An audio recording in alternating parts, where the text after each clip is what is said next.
Dalam tradisi masyarakat Indonesia, ketika ada orang atau saudara kita yang meninggal dunia, itu ada sebuah tradisi kumpul-kumpul untuk mendoakan orang yang meninggal tersebut. Nah, dasar kami melakukan tahlilan adalah Quran surat Al-Hasyr ayat 10 yang berbunyi, walladzina ja'u min ba'dihim yaquluna rabbana ighfir lana wal ikhwanina alladzina sabaquna bil iman wa la taj'al fi qulubina ghillan lil ladzina amanu rabbana innaka ra'ufur rahim. Yang pada garis besarnya di situ adalah ada anjuran untuk berdoa atau mendoakan orang yang telah meninggal, yaitu ya Tuhan kami, ampunilah kami dan dosa-dosa orang-orang yang telah meninggal mendahului kami. Berdasarkan berangkat dari ayat inilah kami melaksanakan tahlilan agar ukhuwah Islamiyah tetap terjaga antar umat Islam dan untuk mendoakan orang yang telah meninggal dunia. Ya, terima kasih. 2 menit argumen pembuka untuk yang pihak kontra. Silakan. Bismillahirrahmanirrahim. Assalamualaikum warahmatullahi wabarakatuh. Waalaikumsalam warahmatullahi. Membahas tentang tahlilan atau tradisi tahlilan. Tradisi tahlilan ialah merupakan salah satu tradisi yang dianggap baik oleh masyarakat Islam di Indonesia, khususnya kaum Nahdiyin, yang secara gamblang dan secara terang-terang bertentangan dengan syariat Islam. Kenapa? Karena tahlilan tersebut ialah merupakan salah satu paling buruknya perkara dan merupakan bid'ah. Dalam hadisnya Rasulullah sallallahu alaihi wasallam, "Ala wa iyyakum wa muhdatsatil umur, fa inna syarral umuri muhdatsatuha, wa kullu muhdatsatin bid'ah, wa kullu bid'atin dhalalah, wa kullu dhalalatin finnar." Yang maknanya tahlilan tersebut ialah merupakan paling buruknya perkara, karena paling buruknya perkara di dalam hadis tersebut ialah perkara yang dibuat-buat, dan perkara yang dibuat-buat tersebut termasuk adalah bid'ah. Jadi tahlilan adalah bid'ah. Nah, dan setiap bid'ah adalah sesat. Lah masalahnya yang terakhirnya ini yang gak enak, Mas. Nah, dan setiap kesesatan ialah dimasukkan ke dalam neraka. Jadi kesimpulannya adalah barang siapa yang melaksanakan tahlilan atau orang-orang yang mendukung tahlilan, maka semua orang tersebut akan dimasukkan ke dalam neraka. Bismillahirrahmanirrahim. Sip, mantap, mantap. Tepuk tangan dulu buat kedua finalis kita. Lanjut dengan sesi diskusi, langsung ditanggapi oleh Mas. Silakan. Oleh pihak yang pro. Mungkin Anda kurang memahami tentang permasalahan bid'ah. Mengapa? Karena sungguhnya jumhur ulama itu telah membagi bid'ah menjadi 2. Yang pertama yaitu bid'ah hasanah, yaitu bid'ah yang sejalan dengan ajaran Islam. Sedangkan yang kedua ialah bid'ah sayyi'ah, yaitu bid'ah yang bertentangan dengan ajaran Islam. Nah, sedang yang Anda sebutkan tadi hadis kullu bid'atin dhalalatun, itu oleh Imam Nawawi dalam kitabnya Syarah Sahih Muslim, beliau menyebutkan bahwa hadis tersebut telah ditahsis oleh hadis man sanna fil islami sunnatan hasanatan falahu ajru wa ajru man amila biha ba'dahu. Nah, kalau kita simpulkan masalah tahlilan tadi, tahlilan merupakan bid'ah hasanah. Mengapa? Karena dalam tahlilan itu semua unsurnya merupakan unsur yang dianjurkan oleh agama Islam. Sudah cukup? Silakan dibantah atau ditanggapi atau dikomentari, silakan. Kami sangat tidak setuju jika Anda mengatakan bahwa di dalam tahlilan itu tidak ada unsur yang bertentangan dengan agama Islam. Padahal ada, yaitu tahlilan tasyabuh dengan tradisi agama Hindu pada zaman dahulu.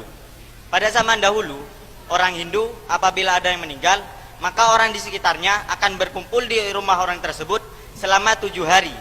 Dan hal ini sama persis apa yang dilakukan oleh kalian, warga Nahdiyin, yang disebut dengan tahlilan. Sabda Rasulullah, man tasyabbaha biqaumin fahuwa minhum. Barang siapa yang menyerupai suatu kaum, maka dia termasuk kaum tersebut. Jadi kesimpulannya, orang-orang yang melakukan tahlilan termasuk kaum Hindu, karena tahlilan merupakan tasyabuh dengan tradisi kaum Hindu. Mungkin bisa disebutkan miripnya di apa? Miripnya dengan kumpul-kumpul selama 7 hari. Kumpul-kumpul, oh ya. Silakan ditanggapi, Mas. Ya, silakan. Maaf, sangat tidak sepadan sekali jika Anda mengatakan bahwasanya tradisi tahlilan itu tasabuh dengan tradisinya orang Hindu. Dan Anda tadi mengatakan tasabuhnya itu dari perkumpulannya. Padahal Nabi sendiri mengatakan, man arada buhwatal jannah falyalzamil jamaah. Kalau engkau ingin masuk surga, maka ikutilah jamaah atau perkumpulan. Jadi kalau masalah perkumpulan itu tidak ada hadis atau dalil yang melarangnya, tetapi ada hadis yang menganjurkannya. Tetapi yang dipermasalahkan itu adalah isi dari perkumpulannya itu apa. Kalau dilihat secara detail, isi perkumpulan yang dilakukan oleh orang Hindu dan orang Nahdiyin itu sangat berbeda. Dikarenakan kalau orang Hindu mengisinya dengan hal-hal yang negatif seperti mabuk-mabukan, judi dan lain sebagainya. Dan hal ini pula dalam perkara tasabuh ini juga pernah dilakukan oleh Wali Songo ketika hendak mengajarkan ajaran Islam di tanah Jawa. Pada zaman Wali Songo tidak semata-mata menghapuskan tradisi yang ada atau tradisi yang sudah dilakukan oleh orang Hindu, tetapi hanya merubah isi dalam perkumpulan yang dilakukan oleh orang Hindu. Dan dengan itulah tasabuh dengan orang Hindu menjadi tiada. Jadi interupsi silakan. Iya, Wali Songo melakukan metode itu. Tapi apakah metode itu dicontohkan oleh Rasulullah? Apakah ada contoh dari Rasul? Oh iya, tentu saja. Rasulullah sendiri pernah mencontohkannya ketika Rasulullah SAW menyuruh para sahabat untuk melakukan puasa Asyura. Dan para sahabat itu merasa keberatan dikarenakan puasa Asyura juga dilakukan oleh orang Yahudi. Orang Yahudi melakukan puasa Asyura itu untuk merayakan kemenangan Nabi Musa atas Raja Fir'aun. Lah, untuk menghilangkan tasabuh dengan orang Yahudi, Rasulullah SAW menyuruh para sahabat untuk memulai puasa mulai tanggal 9 yang dikenal dengan sebutan puasa Tasu'ah. Jadi saya tegaskan lagi bahwasanya tradisi tahlilan itu tidak sama sekali menyerupai atau tasabuh dengan ajaran Hindu. Terima kasih. Jadi tasabuhnya itu hilang dengan mengubah isi gitu ya. Silakan ditanggapi. Terima kasih. Kami menemukan syubhat yang lain yang tidak bisa sama sekali dibenarkan dalam agama Islam, bahwa karena dalam tradisi tahlilan itu ada hari-hari yang dibuat-buat. Contohnya semisal seperti 7 hari, 10 hari, 40, bahkan 100 atau sampai 1000. Bahkan itu tidak ada perintah dari Nabi. Dan Nabi bersabda, "Man amila amalan laisa alaihi amruna fahuwa raddun." Barang siapa yang mengerjakan perintah, tidak ada perintah atas Rasul, maka perbuatan itu ditolak. Nah, tahlilan itu kan membuat-buat, contohnya seperti 7 hari, 10 hari itu kan tidak ada perintah atas Rasul. Juga ada hal-hal yang banyak tentang bertentangan dengan tahlilan. Contohnya semisal menyuguhkan makanan, bid'ah dan lain sebagainya. Jadi tahlilan itu sama dengan percuma, sama dengan lagi sia-sia. Terima kasih. Sia-sia ya. Mungkin nanti tahlilan sia-sia, kenapa Anda masih dukung tahlilan? Kalau memang tahlilan sia-sia. Kata siapa nggak ada dasarnya dalam penentuan hari? Rasulullah SAW pernah melakukan satu perjalanan untuk pergi ke Masjid Quba. Hadisnya begini: ya'ti masjidah Quba'in kulla sabtin masyian wa raqiban wa kana Abdullah bin Umar radhiyallahu anhuma yaf'alhu. Yang artinya Rasulullah itu pergi ke Masjid Quba pada setiap hari Sabtu. Perlu digarisbawahi, setiap hari Sabtu. Berarti Rasulullah menghususkan melakukan suatu amalan. Wa kana Abdullah bin Umar radhiyallahu anhuma yaf'aluhu. Kemudian perbuatan Rasulullah ini ditiru oleh seorang sahabat yang sangat alim, yaitu Abdullah bin Umar.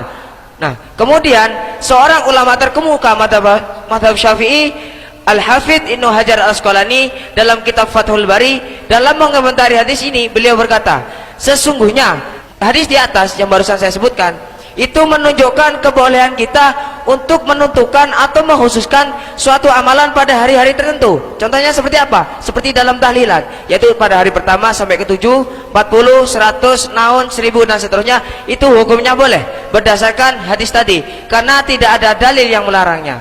Kalau masalah tentang tahlilan sia-sia itu, kata siapa tahlilan sia-sia?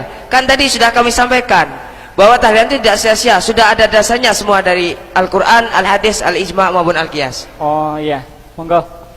Jadi tidak sia-sia, ada dalilnya semua. Masih mau dibantah lagi? Mungkin saudara-saudara ini masih bisa ya memaksakan suatu dalil, melaksanakan sebuah dalil dikait-kaitan dengan tradisi yang ada di dalam tahlilan, itu mungkin masih bisa. Tapi dengan yang satu ini, kami menemukan sebuah ibarah atau syubhat bahwasanya tahlilan itu sangat melenceng dari ajaran Islam, Mas. Sudah jauh. Di dalam sebuah hadis Rasulullah bersabda, "Ij'alu li Ali Ja'farin ta'aman, fa innahu qad ja'ahum amrun yasghuluhum." Yang maknanya, buatkanlah makanan untuk keluarga Ja'far, karena sesungguhnya keluarga Ja'far tersebut sedang terkena musibah. Nah, sedangkan prakteknya di dalam tradisi tahlilan di Indonesia kaum Nahdien, itu malah orang yang sahibul musibah, oleh yang terkena musibah, itu harus memberikan makanan kepada orang yang bertakziah. Padahal yang dibenarkan oleh agama itu, saudara, itu aslinya orang yang bertakziah tersebut yang harus memberikan makanan kepada si sahibul musibah. Jadi logikanya si sahibul musibah itu sudah jatuh tertimpa tangga, sudah tenggelam masih dimakan paus. Jadi ya itu gimana Anda mengomentari itu, Mas? Jadi orang yang meninggal sudah